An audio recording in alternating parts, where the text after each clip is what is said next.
You'll kill someone! Hey, get off! Get off! Married in a couple months, so it's probably not going to be a strong relationship. Huh?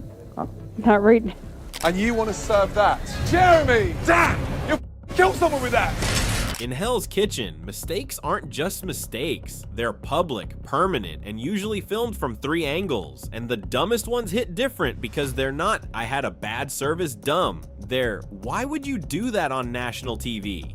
Dumb. So here are some of the most brain-melting missteps in the show's history. The kind that still trigger instant flashbacks for longtime viewers. No reenacted quotes here, just the moments, the context, and why they were so unbelievably self-inflicted. We'll start with a type of mistake that doesn't even require a pan, Frank Kayla in season 15, who managed to turn a competition about cooking into a headline about him. Frank's run is remembered less for food and more for the constant hostility toward women on his team.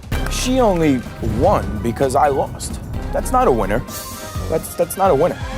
The kind of comments that didn't just age badly, they were bad on impact. The dumb mistake part is this. He said it while mic'd up on camera in a show built around teamwork. And after he left the show, the backlash followed him into real life, including public reporting that the Marine Corps separated him after his comments aired. That's not I lost a service, that's I detonated my own career prospects on primetime TV. Team never had any drama until the females came aboard, and that's when the ship sunk.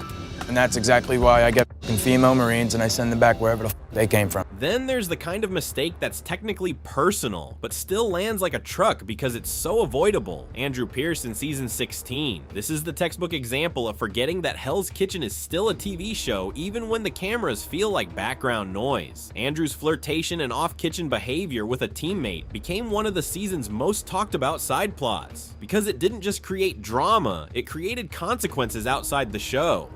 You want to lick it off? Maybe you got it somewhere else. Gross. You're lucky I like you. The dumb part isn't people had opinions. The dumb part is acting like none of it would follow you when the whole franchise runs on receipts. Now for the mistake that's basically an all-time classic in What Were You Thinking history. Jeremy Madden in season 11. At a point in service where timing and food safety are everything, Jeremy brought up a plate of sample scrambled eggs. Eggs that were meant to demonstrate plating, not to be served. It wasn't just gross, it was dangerous, because the entire point of a sample plate is that it might sit, get handled, and exist purely as reference. Some disgusting pig brought me sample scrambled eggs. The sample scrambled eggs that I cooked an hour ago. This moment lives forever because it's the rare screw-up that requires almost no culinary skill to avoid. Yes. These guests, they save lives on a daily basis. And you want to serve that? Jeremy! Damn! You'll kill someone with that!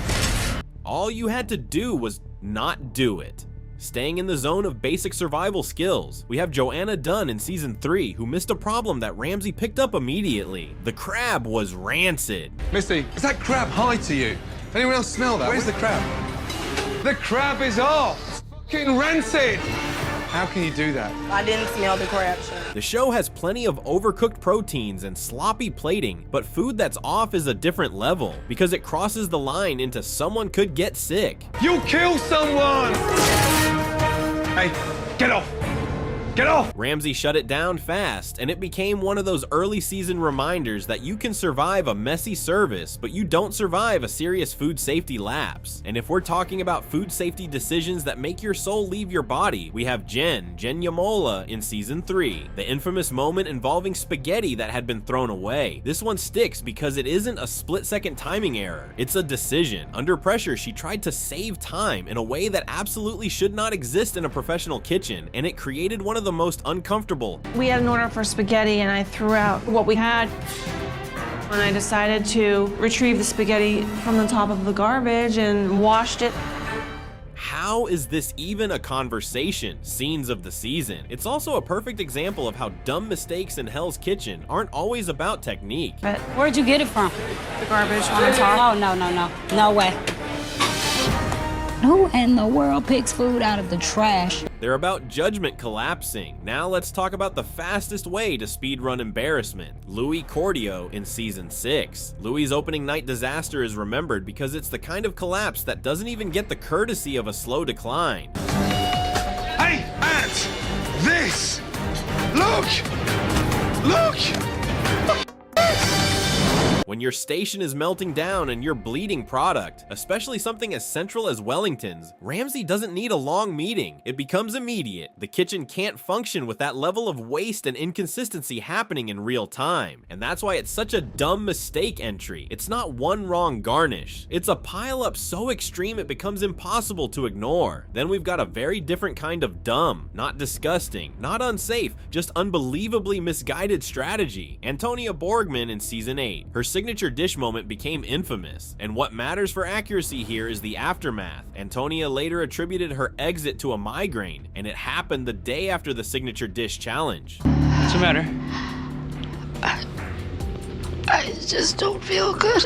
Not she got violently ill immediately during judging. The dumb part from a viewer perspective is that the signature dish is literally your first controlled moment to make a strong impression. It's the one time you can plan everything in advance, and still some contestants manage to turn it into an omen. Next is one of the weirdest medical moments that's dumb because it's so transparent. Jared Bobkin in Season 17.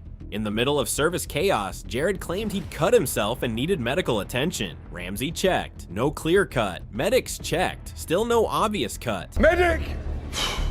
Where was the cut? I'm not sure. I didn't see the cut. Thank you so much. It's remembered because it plays almost like a sitcom beat inside a pressure cooker dinner service. You can feel the entire kitchen thinking, is this real? While the clock keeps ticking. And because it wasn't a serious injury, it lands as one of the most awkward, confusing interruptions the show has ever had. Now for a modern era dumb mistake that's less about incompetence and more about panic brain. Matthew Francis Johnson in Season 20 and the meat thermometer. On paper, this sounds smart.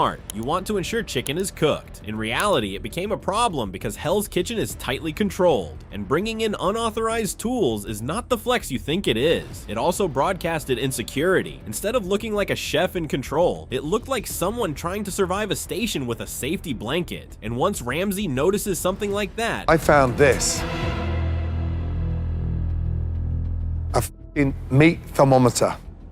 it stops being helpful and becomes, why are you even here? And to round this out, we need one mistake that's pure, concentrated stupidity because it's about ego more than food. A contestant refusing to adjust when corrected. This is a recurring pattern across seasons, but the reason it belongs here is simple. Ramsay will forgive rawness if you recover. He will forgive timing if you communicate. What he doesn't forgive is a chef doubling down on the wrong move while the kitchen burns. That's the special Hell's Kitchen genre of dumb, where the audience can see the fix and the contestant just won't take it. Because the truth is, a lot of chefs don't get ruined by one bad dish. They get ruined by the decision after the bad dish, the part where they choose denial.